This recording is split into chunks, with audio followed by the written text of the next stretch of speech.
ስትነቃበት ወደ አንዱ፣ አንዷ ስትነቃበት ወደ አንዷ፣ አንዷ ስትአባረው ወደ አንዱ የሚሄድ የድፍርስ ውሃ ነው ምንድን ነው የሚባለው? ውሃ የዝናብ ሲጥሎ ጥሎ እኮ ውሃ ጎርፍ ሲመጣ እኮ የሚሄደው በፈለገበት ቦታ ነው አይደለም? እንደዛ ማለት ነው። አብርሃም ማለት ቪዲዮ ላይ ይሆን ማታ የሱን ቪዲዮ እና እንደ ውሃ የሚነዳ ማለት ነው። እሱ በፈለገበት መንገድ ሴቶቹን የሚያደርጋቸውና ሴቶቹን እንደፈለገ እንደሚያሽከረክራቸው የተረዳሁበት ቪዲዮ ነው እና ሴት ሆና ደግሞ ሴት ልጅ ራሷን ካላስከበረች ሴት አይደለችም ለእኔና በጣም ገረመኝ። ማለትም አንድ ሩታ ማለት ነው የዚህን ወደ 300 ዩቲዩብ ቆጠርኩ። በእውነት ስራያን አጥቼ ሌሊቱን ሙሉ ማለት ነው 300 ዩቲዩብ ይሆናል በእነሱ የሚሰራው ማለት ነው። በማን የሩታ ፎቶ ያለበት በእውነት ነው የምላቸው የሩታ ፎቶ ያለበት 300 ዩቲዩብ ቆጠርኩኝ። እንዴት ቆጠርሽ ፋፊ ብትሉኝ ሰብስክራይቦች ላይ ገብቼ ሁሉም ታቤላ የጫነው የሩታ ነው። የሩታ ሀብቴ ታቤላ የሌለበት የለም። አሰላሙ አለይኩም ወራህመቱላሂ ወበረካቱ። ክርስቲያን ወገኖች ሰላም ሰላም ብያለሁ። ይሄንን ቪዲዮ እንግዲህ ከወደዳችሁት ላይክ፣ ሰብስክራይብ፣ ሼር ያደረጋችሁ እንደፈለጋችሁ ኮሜንት መስጠት ትችላላችሁ ማለት ነው። እንደኔ የተሰማችሁ አብርሽ ማለት ሴቶችን ማለት ነው መበቀያ። አሁን ሄርሜላን ፍቅርና ሩታን በአንዴ ለመበቀል የሄደበት መንገድ ርቀት በጣም ሰዎችን እንደ ጅልና እሱ እንደ ምሁር ሴቶች ምንም እንደማያውቁ ሴቶች በራሳቸው ዋጋ እንደማይከፍሉ የተረዳበት ቪዲዮ ነው የጫነውና እሱ ይበሱ አይምሮ ሄርሜላ ሴቶችን እንድትበቀልለት ነው ይቅርታ የሄደው የጠየቃት እንጂ ከልቡና ከጠጥቶ ነገ ተነገ ወዲያ እሷን አግብቶ ወልዶ እሷን በሽማግሌ ልኮ ሊያከብራት አይደለም። በእውነት ነው የምላችሁ፣ ሄዳችሁ ማየት ትችላላችሁ። አንድ ወንድ ልጅ ሲነቃበት የእሱ ማንነት ሴቶችን ማባረር እንጂ ትዳር ላይና በተግባር መገኘት የማይፈልግ ወንድ ልጅ የሚያደርገው ድርጊት ነው ያደረገውና ገረመኝ። እንደው ግን ለምንድን ነው ራስን መሸነፍና ራሱን ዝቅ ብሎ መቀበል ያቃተው? ለምን እንደሆነ ፈጣሪውን ስለረሳ ነው ፋሚሊ ወላ ምንድን ነው? ግን በእውነት ነው የምላችሁ እኔ ሩታ ይሄ ሁሉ ዩቲዩብ የተንጫጫባት ቆማ መሄዷ ለራሱ ለእኔ ተአምር ነው። በእውነት ነው የምላችሁ እኔ በጣም ነው የገረመኝ። ማታውን አብርሽ ይቅርታ ጠይቆ ምናምን ይቅርታው ማንም ሰው አልገረመውም። የሄደበት ድርቀት ግን ወደ ስልክ አንቋሾ በስሩ ያሉትን ሰዎች አንቋሾ ሰድቦ እኛ በቃ ምቀኛ እንደሆኑ ምናምን በዙሪያው ያሉ ሰዎች ምቀኛ እንደሆኑ አድርጎ ነው የሰራው። ነገር ግን ቆም ብሎ ግን ነገ ሞታለሁ እውነታው ምንድነው? እቺ ልጅ ነገ ይቅርታ ጠይቂያት ብትገባ አገባታለሁ ወይ ነገ ለሚስቴ ትሆናለች ወይ ብሎ ቆሞስ አላሰብም። የስሜቱን አለ ሄርሜላ የዋህናት ተብላ የለም በየዋህነት ገብቶ ውስጧን ለመስበር እንክትክት አድርጎ ነገር ለመጣል ለትዳር አልደረስኩም እኔ እዚህ ቦታ መግባት አልፈልግም እያለ ሲያሽቃብጥ የነበረ ሰው ዛሬ እኔ ወደታለሁኝና ይቅርታዋን ትቀበለኝ። ሴት ልጅ መጠቀሚያ፣ ሴት ልጅ የማንም ይቱን መሸቀያ። ሄርሜላና ሩታ ስንት ሰው ነው እዚህ ሚዲያ ላይ ያደገባቸው? በእውነት ነው የምላችሁ። ሄርሜላ ትናንትና አለወጉ መታ በሰው ትዳር መታ ስንት አይነት ስም ነው የተሰጣት። ስሟ እኮ ላይሆን ይችላል፣ ማንነቷ እኮ ላይሆን ይችላል። የምናየውን ነገር ነው እኛ እኮ የሰደብናት በምታደርገው ድርጊት ነው። በእውነት ነው የምላችሁ። ሩታን የሚሰርባት የእሷ ማንነት ሆኖ ነው አይደለም እኮ በምታደርገው ድርጊት ማለትም ሰው በሚረዳው ልክ ነው ኮሜንት የሚጽፈው።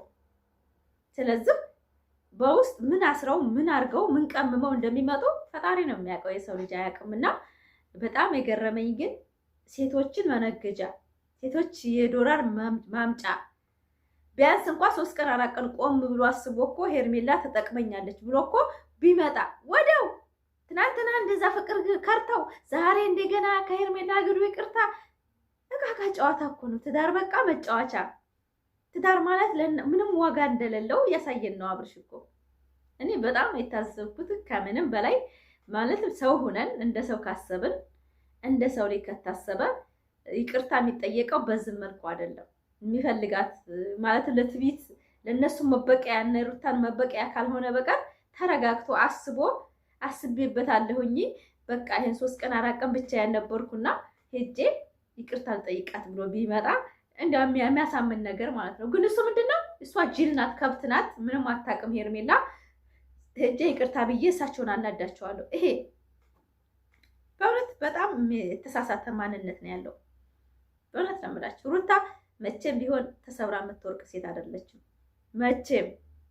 እሱም እውነታው ስለገባው ነው እንደዚህ የሚያደርገው። አየር ባየር ሄርሜላንም ለመስበር የሚሄደው የሩታ ጥንካሬ መቼም ከህይወቱ እንደማትወጣ ስለሚያውቅ ብቻ ነው። 4 ነጥብ ነግራችኋለሁ። እና ላይክ፣ ሰብስክራይብ፣ ሼር አድርጉ። ተቀበለችው አልተቀበለችው የሄርሜላ ማንነት ለእኔ ምንም አይደለም። የመጣችበት ማንነቷ ርካሽ ስለሆነ ዛሬም ነገም ጥሩ ብትሰራ ሄርሜላ ጥሩ ትሰራለች ብዬ በአይምሮ አልጽፋትም። ለምን ሙጭጭ ብላ የሰውን ትዳር ያበላሸች ሴት ናት። በቃ አለቀ። ነገ ተነገ ወዲያ አማራጭ አግኝቻለሁኝና ሴቱ እንደ ሄርሜላ ይሆንልኛል ብሎ እኮ ነው ቅንጭላቱ እንዳመን ያደረገችው እኮ። አንድ የባለትዳር ወንድ ልጅ ያለው ሴቶች እንደማይንቁት፣ ሴቶች እንደሚያነሱት፣ ሴቶች ወደቀበት እንደሚያነሱት እኮ ነው አብርሽ አምኖ ነገ ሄርሜላ ብትር ሄርሜላ ትመጣለች ብሎ እኮ ነው እያመነ ያለው። ቢገባችሁ ማለት ነው። በእውነት ነው የምላቸው። እኛ ሴቶችን እንጠላለን ብለን የወንድ ልጅ ማንነት እያበላሸን ያለ ነው። እና ኮሜንት የምትጽፉ ሰዎች ተስተካከሉ ለማለት ፈልጋለሁ። ላይክ፣ ሰብስክራይብ፣ ሼር እያደረጋችሁ ቪዲዮአችን እስከ መጨረሻውልን እኔ ፈታ ዘና ብዬ ቪዲዮ ለቅላችኋለሁ። አንዳንድ ቪዲዮ በቀን አላሳጣችሁም። ለምን የእኔም ስራ ነው። እናንተም ከኔ ብዙ ነገር ትይዛላችሁ ብዬ አስባለሁኝ። ማለት በድራማ መሀል ብዙ እውነቶችም ስላሉ አንዳንድ ጊዜ ኮሜንት ስንጽፍና ስናዳምጥ ይጠቅማል አይጠቅምም ብለን ምናየው ቪዲዮ ሲጀመር የሚጠቅምና የማይጠቅም ከሆነ በዛ ቦታ ለምንድን ነው የምንሄደው? የማይጠቅመን ከሆነ ራሳችን ለምን እኔ ይሄን ሰሞኑን አይታችሁኛል። ቪዲዮ የማወራው ወሬ እኮ ቪዲዮውን ያማከለ አይደለም። ራሴ በቃ ዝም ብያለሁ አይደለም። ጫፍ አይቼ ታቤላቸውን አይቼ መግቢያቸውን አይቼ እንጂ እያዳመኩኝ ራሴን ቢዚ አላደረግም። ለምን ብዙ ሀሳብ አለብኝ፣ ብዙ ጭንቀት አለብኝ። የራሴ ብዙ የሚያሳስበኝ ነገር አለ። የራሴ ህይወት ያሳስበኛል። በእውነት ነው የምላችሁ። ስደት ላይ ሆነን ሁላችንም ደስተኛ አይደለንም። እናወራለን እንጂ ብዙ ክፍተት አለብን፣ ብዙ ነገሮች አለብን። በህይወታችን ዙሪያ ብዙ የሚያጨናንቀን ነገር አለ። በትዳራችን ዙሪያ ብዙ ነገር አለ። የሰው ልጅ የምናየውን ብቻ ስንፈርድ እኛ ውስጣችን ያለው ነገር ለራሱ ማገናዘብ አለብን። ማለት ነው የምላቸው። ናፍቆት አለ፣ ብዙ ነገር አለ። ቤተሰብ መታመም አለ፣ የቤተሰብ ማጣት አለ፣ ሞት አለ፣ በጣም ብዙ ነገር አለ መሀላችን ላይ። ግን እንስቃለን። ሚዲያ ወጥተን ግን ማንነታችን አይደለም። ይሄ ሚዲያ የምናሳያችሁ የውስጣችን ማንነት እንዳይመስላችሁ። አንዳንድ ጊዜ ስንስቅ የማንከፋ ይምሰላችሁ ለማለት ፈልጌ ነው። በጣም እንከፋለን፣ እናዝናለን፣ እንባችንን ጠርገን ቶክቶክ የምንወጣበታለን። እኔ አሁን አልቅሼ እምባያን እዚህ የመጣሁ ይመስላችኋል? አይመስላችሁም። ነገር ግን እኔ ዛሬ አሁን በጣም ውስጤ ተጎድቶ በጣም አልቅሼ ነበረ። ወደት ማለት አይኔም ያስታውቃል። እርግጠኛ ልብ ብሎ ላየው ሰው ስለማታዊ ነው እንጂ ማለት ነው። ማለት ለምንድን ነው ያለቀስኩት? ማለት አንድ ሰው ችግር አያጣውም። በእውነት ነው ማለት በሳቁ መሀል ችግር አያጣውም። በጣም ብዙ ነገሮች ያሳልፋለሁ። ብዙ ነገሮች ይደርስብኛል። በጣም እማዝንበት በጣም ብዙ ነገር አለ። ነገር ግን አልሐምዱሊላህ ነገ ሌላ ቀን ነው። ሰርቼ ራሴን በቃ ወደ ስራ ገብቼ በቃ የመዳም ቤት ከዛም ብዬ አጥፋፋዋለሁ ሀሳብና ጭንቀትንና ከዛ እመጣለሁ እናንተ ጋር ደግሞ እንደዚህ ፈታ ዘና ብዬ ቪዲዮ እሰራለሁ።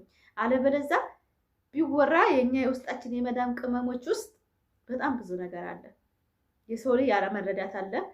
በቸገረን ሰዓት ብዙ በቁስላችን የሚሰድብን ብዙ ሰው አለ። የሆነ ነገር ስታወሩት ወራችሁ የሚንቃችሁ አለ። ቤተሰብም ቢሆን ስታወሩት ይሆናል አይደል? አንቺ ደግሞ ብላ በቃ የኛን ወሬ ትተው የራሳቸውን ችግር የሚያወሩ ቤተሰብ ብዙ አለ። በጣም ብዙ ነገር አለ። ስለዚህ አንዳንድ ጊዜ ሰው መጠቀሚያ ሲያደርገንም እኛም ደግሞ ነቃ ብለን የምናየውን ቪዲዮ ብንመርጥላለሁኝና እኔ አሁን ላይ አልሐምዱሊላህ በእውነት እኔ አብርሽና ሩታ ተለያይቶ ማየት የማልፈልግ ሴት ነበርኩ። ዛሬ ላይ ግን ራሴን ነው መንከባከብ ያዝኩት። ለምን የሰው እነሱ የሚፈልጉት ህይወት ላይ ደርሰዋል፣ እየሰሩ ነው፣ ትልቅ ቦታ ደርሰዋል። እኔ ራሴን ምን ላይ ነው ያለው ብዬ ራሴን እየገመገምኩ ነው ያለሁት። በእውነት ነው የምላችሁ። እኔ በጣም ብዙ ጊዜ ይሄ ሁሉ ቪዲዮ ስጭን አብርሽ ሩታ ባልና ሚስት ናቸው አይለያዩም። በቃ እኔ እንደማይለያዩ ውስጤ ባልና ሚስት እንደሆኑ ነው ሁልጊዜ የምሰራው እንጂ አንድ ቀን እንደዚህ እንደ ሰው ክፋት ተለያይተው በቃ ትቶ ብዬ ሰርቼ አላውቅም። ለምን የራሴ ማንነት የማንበጣርቀው እኔ ሰው ተለያይቶ ሰው ተቸግሮ ሰው ተንበሳቅሎ ማያት አያስደስተኝም። ሰው ሲቸገር ሰው የሆነ ነገር ሲሆን ደግሞ እሰይ የምል ሴት አይደለሁም። ማዝን ሴት ነኝ። ለምን ልጆች አለኝ፣ ወንድሞች አለኝ። በእውነት ነው የምላቸው። እኔ 1 ዓመት ሙሉ ለልጆችና ለቤተሰብ ብር ልኬ አላውቅም። ለምን